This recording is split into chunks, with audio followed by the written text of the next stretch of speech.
Hello and welcome to Writings from the Hills. My name is Lori, and this week I am spotlighting The Seventh Mother by Sherri Emmons. This is published by Kensington Press. I want to thank them for giving us permission to read this book for our program. This book is about a little girl named Jenny who travels all over the United States with her father, Brandon, after her mother passes when she's 3 years old. And along the way, our father kind of picks up multiple girlfriends. Most of them don't stay very long until Emma. And Emma is different with them because she actually travels with him. And finally, Jenny starts to feel that there's a chance of having a family at last. However, there are some things in Emma's past that may bring trouble to the new family.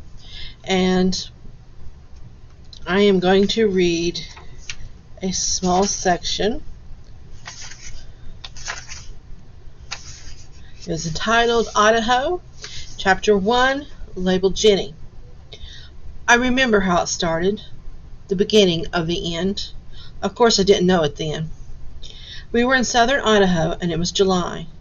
Dad was working for the summer at a little campground that sat in the broad, grassy prairie between two mountain ranges. It was a nice place, hot and dry, so you always had to carry a bottle of water with you. A curvy, slow-moving river ran just east of the campground, and lots of geese and ducks lived there.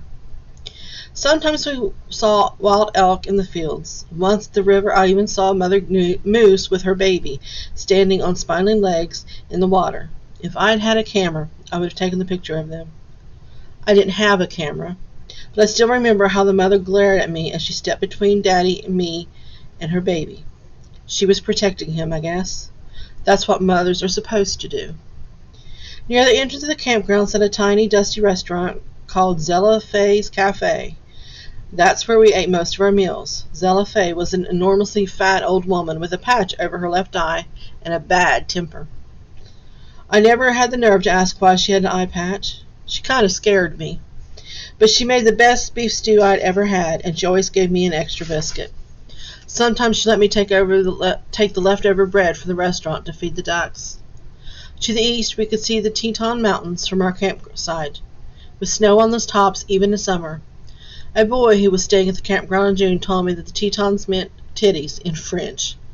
And then he pinched my chest hard and laughed. I wanted to punch him. I let my hands curl into fists so tight my fingernails bent into my palms. But I didn't hit him, of course. He was a guest, and we had to be nice to the guests because they were paying to be there.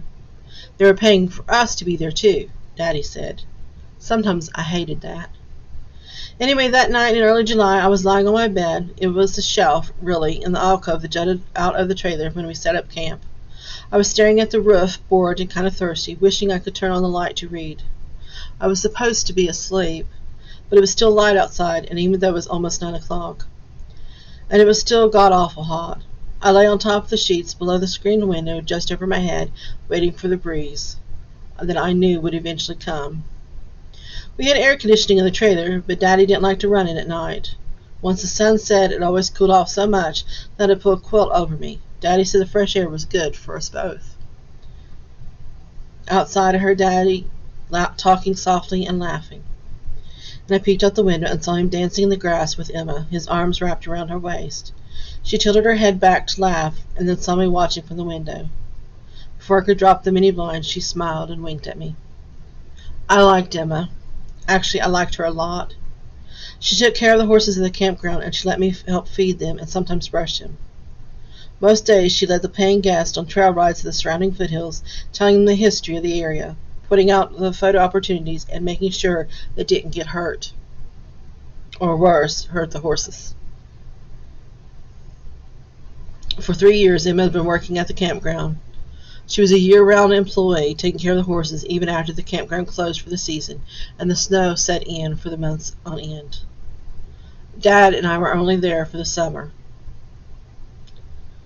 When the season ended and the campground closed, we would move on to the next place where Daddy would find work. Daddy said we were modern-day gypsies, or maybe even pioneers.